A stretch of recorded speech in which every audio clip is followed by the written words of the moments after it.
Claudia and her writing around 20 years ago. So it's really fantastic to meet again.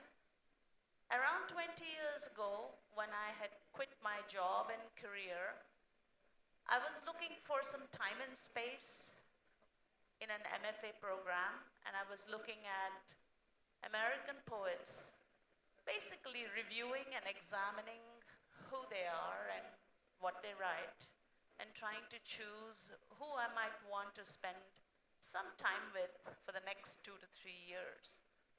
And of course, internet was very pervasive at that time already, and I looked at images first.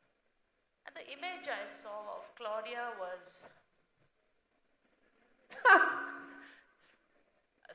face like that, you know, not the speculative type, but a defiant expression.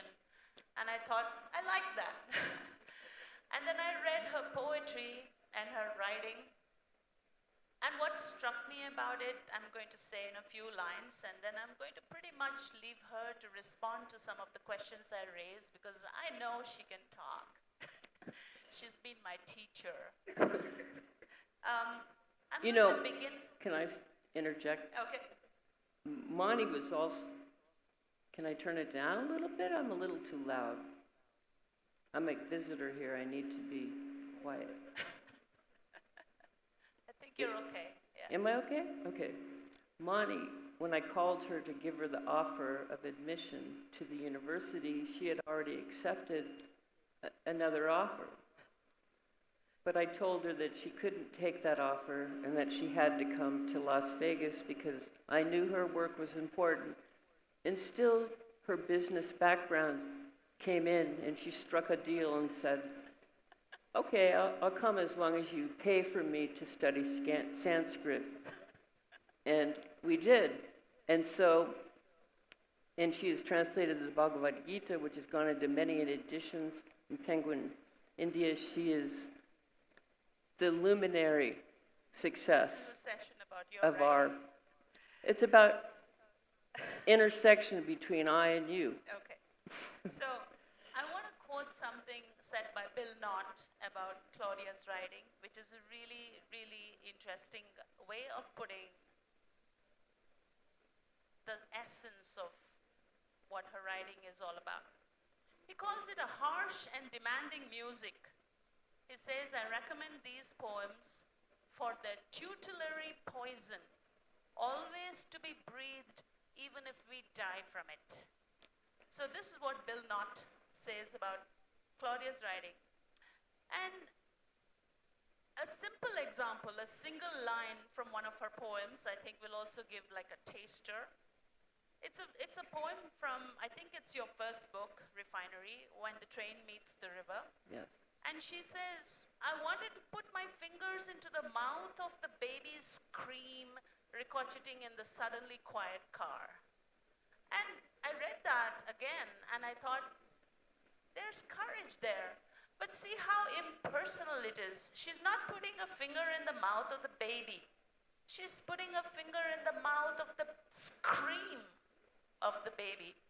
I really appreciated that carefulness and courage.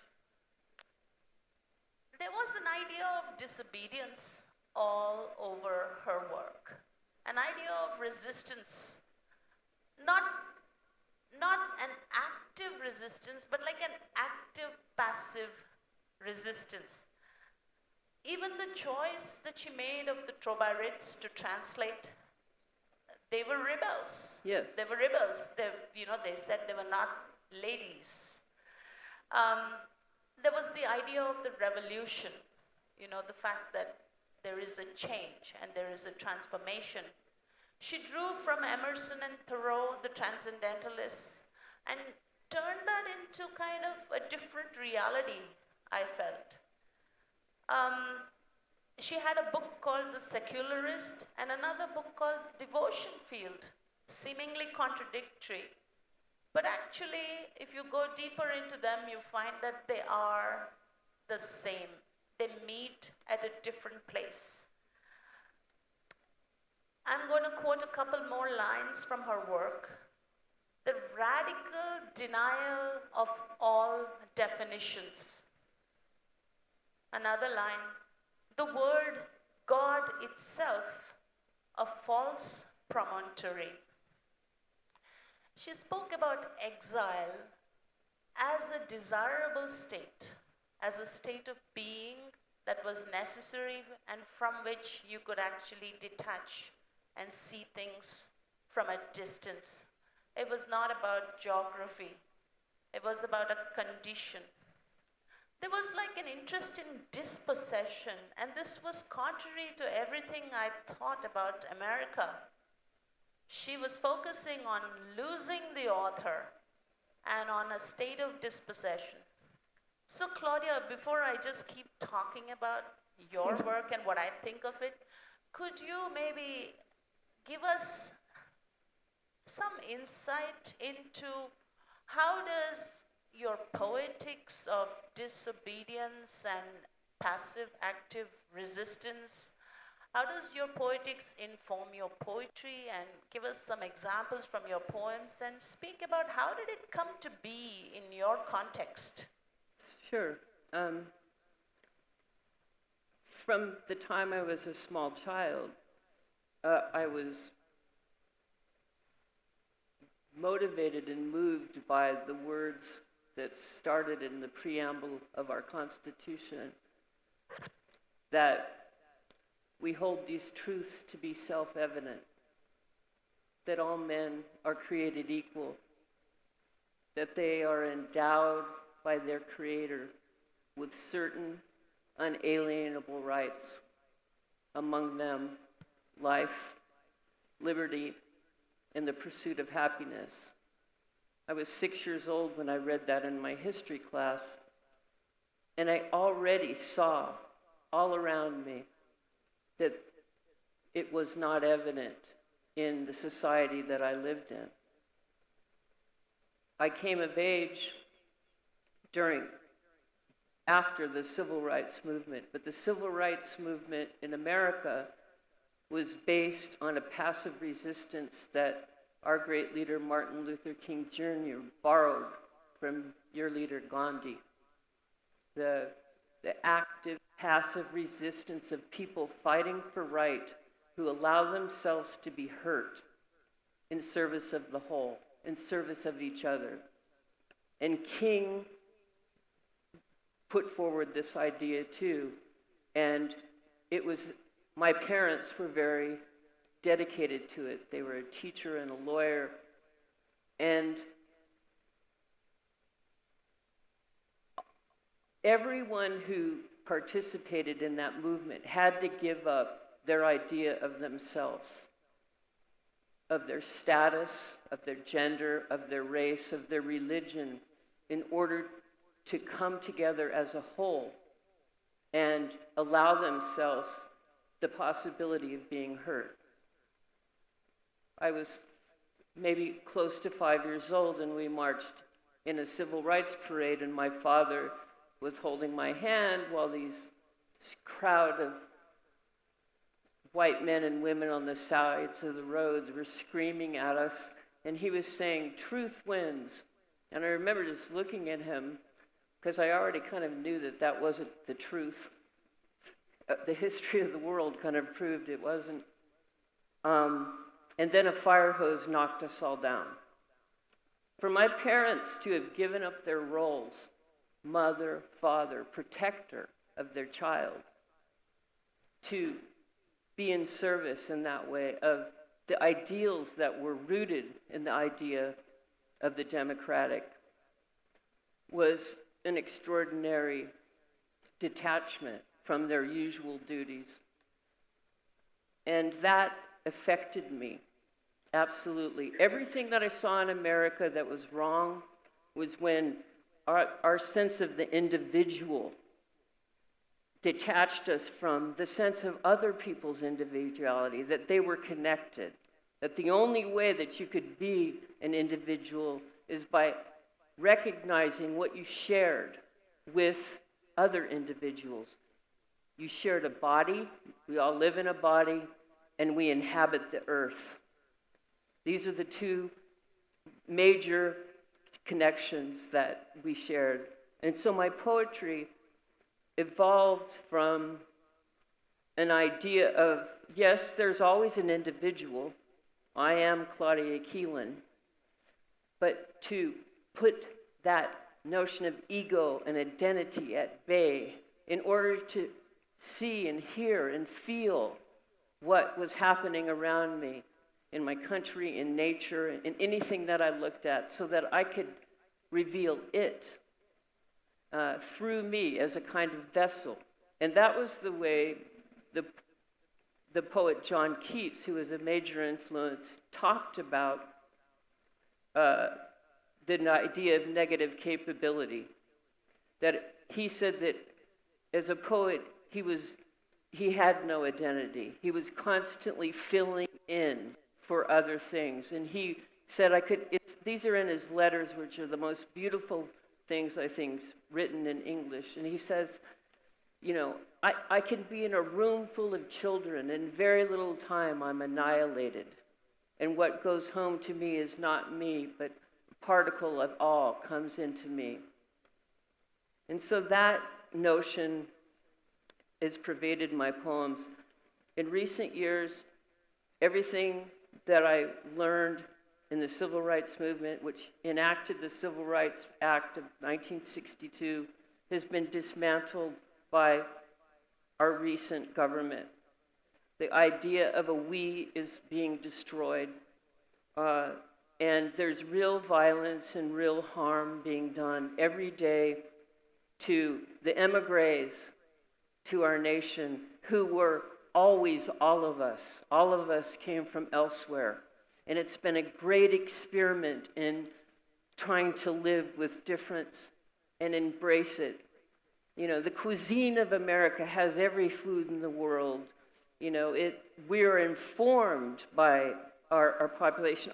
So many of the things that have been done that are innovative and made the place beautiful have been done by people who come from, they are not born in America, but born elsewhere. So I thought I'd read a couple of poems from my most recent work. This is my selected poems, We Step into the Sea, that were written, you know, when this change, this terrible heavy change came upon America. And it's called We Were Their Marriage Poem. Many of us wept at the funeral. You were in the casket, and so was she. By now, we were a dearth, seen from above in an aerial photograph. By now, us was a them I saw everywhere. Are you them? Is she? And where does you stand? I was crying in the rain at the funeral. Many of them wept too for the dream. Is there a pattern to our grief? A chalk trace for our body? Crying in the rain at the funeral, heart-shaped tears, maudlin ovals, streams of affection lost. By now, us was a refrain buried beside them in the box, where bit by bit the sorrows of separation were lifted. These poems are called, these next two poems are what's called a laurel in a poetry. In poetry, it's like a string. The last line of the poem becomes the poem before it becomes the title of the next poem. So the last was The Sorrows of Separation were lifted. This is the title of this poem. We had become unreal. Feathers of an extinct bird glued to library shelves, and nothing worth reading there. We divorced on Facebook, shared the children's status. They were healthy, happy. Now they had become genre. Social in our surveillance, the difference multiplies, though the record shows friends in the thousands. Glee was a TV show, not available on our plan. Allegory had returned. She was still a girl. Her name was Rape. Her name was Rape. Principle is only found alone. Gandhi, for example. A calf was maimed, an animal suffered without cause, and so was killed. And ahisama, as with one, so with all. A concept of love, a slavery. John Brown, for example. John Brown was an American who, in the 19th century, he went to Harper's Ferry, which was the United States arsenal of ammunition, and with his sons, held up the arsenal and took all of the guns to arm the slaves in the South. It didn't work. He was tried for treason. His sons were killed. But that's who he is. John Brown, for example, as with one, so with all. And his sons, murdering for him, too, are murdered. A concept of love. Gandhi. Suppose, for instance, that I find my daughter, whose wish at the moment I have no means of ascertaining, is threatened with violation, and there is no way I can save her. Then it would be the purest form of ahimsa on my part to put an end to her life and surrender myself to the fury of the incensed ruffian. Her wish, muffled in a calf's dying bleat. My wish, to love what is God in us. Thank you. Thank you. Do you want me to read more? Yeah. Here, this one's a fun one. Taking up the same idea of we, but it's lighter. It's not so intense, I hope. And the question is, are you anyone? Are you anyone? Really, are you someone? And which one do you think? Are you watching the water now falling upwards, then down from the fountain? You weren't watching only, were you? You were listening too. And which came first when you saw that you saw the water falling? Is anything really itself? Is it? I mean, is that part of what she meant? What anyone meant when looking, they also heard? When I'm not anyone, are you no one too? When we say we, are we sure there is agreement? Who are we? And we, where is home? The leaf takes the tree, but not me, though they blow at my feet. When they say we, there is no agreement. They're not we, and we are home. The wind hits the pane.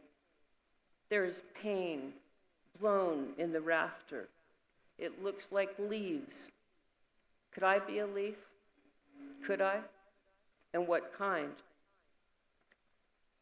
Once I knew you were me.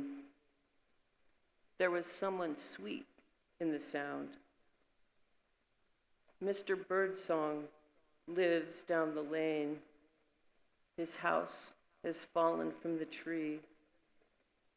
When will he sing again? When will I free me? Claudia, at this juncture, since you read this really amazing poem about who am I, the whole idea of the egotistical sublime that we know about from the Romantic poets and how it then sort of moved on to other concepts of the self in so many poets' writings. I find similarly that when a poet is progressing in life, experience sort of happens and the idea of the self changes. Mm-hmm. You've been a teacher for My whole life. your whole life, for 4 or I 5 was this decades. big. No. And don't you find that when the students in your MFA programs show up with the idea of discovering identity, and your poetry and your teaching and your vision that you have now arrived at of losing that identity, how do the two meet? How do they respond to this idea of giving up authorship and losing oneself? They usually hate it at Okay. first. I always start the classes like, let's suspend disbelief and just concentrate on these ideas. So I start with Keats's letters. Or the bus exercise, if you would describe. Yeah, and I do an exercise that I myself did. I've lived all over the United States and I've taught all over the United States. After graduate school, I went to Boston to live. And I'm from the West. I'm a Californian. I'm a California girl. I'm casual and it shows. And the East of our country is very formal. And I wanted to understand this place. None of my family had never been East. And so I was the first Keelan to go. And so I practiced it was a spiritual practice of becoming nobody when I got onto a bus, which was every day, in order to see and feel what the people around me were seeing and feeling. And so I give that assignment to my students. With that assignment, many of them are immediately converted because they've never tried to not write from a personal point of view. They've never just become, it's called the Aeolian harp in, Greek poetry, that the poet is like an Aeolian harp. Wind throws through it and it makes sound, right? And so that to become this kind of lyric vessel without the interference of who you think you are. So much of the time, who we think we are stops us from knowing the larger picture. 5 minutes. Okay. And so I give them that. And you want me to read that poem? And this is the poem I wrote out of that experience in Boston. Something to keep. Because this began from love, a whisper in passing, approval lighting her hair. Here is where my name steps in. Claudia, from the Latin meaning lame. My sister's named Regina, which means queen. So she got to be the queen and I'm the lame one. Here is where my name steps in. Claudia, from the Latin meaning lame, calling, come home, come home. I will hold us safely together. We will consider the falling whole. Cripple with an empire of days are attached to her body. Do you know enough to say it, the parse asked. Do you love enough to reveal us? Paper, flesh, the face of the rain on the microscope slide, your one good eye. Nothing ever again free from the collusion of my entry, climbing the bus stair, promising to let it all wash over me, swearing to let it all wash over me so I may give it back intact. All the eddying qualities snarling in the narrow aisle air. If I can just be quiet, not resist them, let them wash over, not into me. Won't this be ours then? Won't there be room then for my omissions, his intention to kill, her 3 bags of personal sorrow, the driver's final unspoken fear of his job? I need to ask you now, teacher, why its destination you defy. See, I'm on the bus regardless, some kind of collage of coal and grief, and sometimes a bird or the wind threading here to that other there makes me especially anxious to arrive. Does the God we believe in want us? Howling and dirty from the listening? How will I ask forgiveness now? Driving this packed bus to the only where I know. Thank you. Yeah. Are we allowed to have any questions? Does anybody have 1 minute left for any questions for Claudia? The first hand that goes up. That's good. You've answered all the questions that were never there. Oh, there is one. Yes. He saves the day. Yes, she's come to save the day. Thank you so much. My pleasure. So your initial narration that it is not self-evident. It is not self-evident. Your constitutional reading, and you realize that it is not evident. It is not evident in the society that you stay. It is not. So it never has been, but it's an ideal. Yes. So my query is, and your reference to the contemporary challenge of destruction of the American, not only American ideal, but also civil rights movement, So how do we cope with that? Poetry is one, but what about social action? Are you engaged in social movements also? Yes, I am.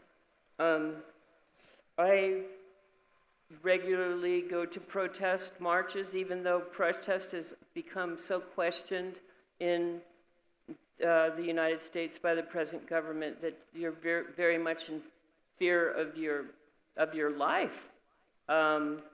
And likewise, universities have come under attack because we are the people who did everything wrong, supposedly.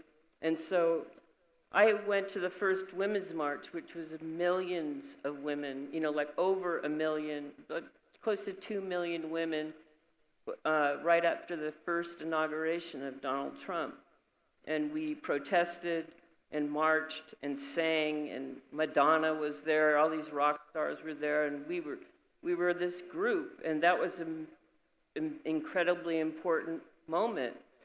Now there are no kings marches, because when America became America, we separated from Britain because we didn't want to have a king. We wanted, to have an elected president that the people, even though that in itself is a little bit of a fallacy because of the Electoral College, which I won't go into the history of that. But, so no kings marches are happening all over. And unfortunately, a lot of people who are in my generation, the end of the baby boomers, who grew up with the ideals of the civil rights, have lost heart and are leaving en masse the country to go elsewhere because they cannot bear. If there is an elsewhere. Huh? If there is an elsewhere. Yeah, they just can't bear it. So I'm not going to leave. Thank you. It's my home. Shall we? Thank you so much.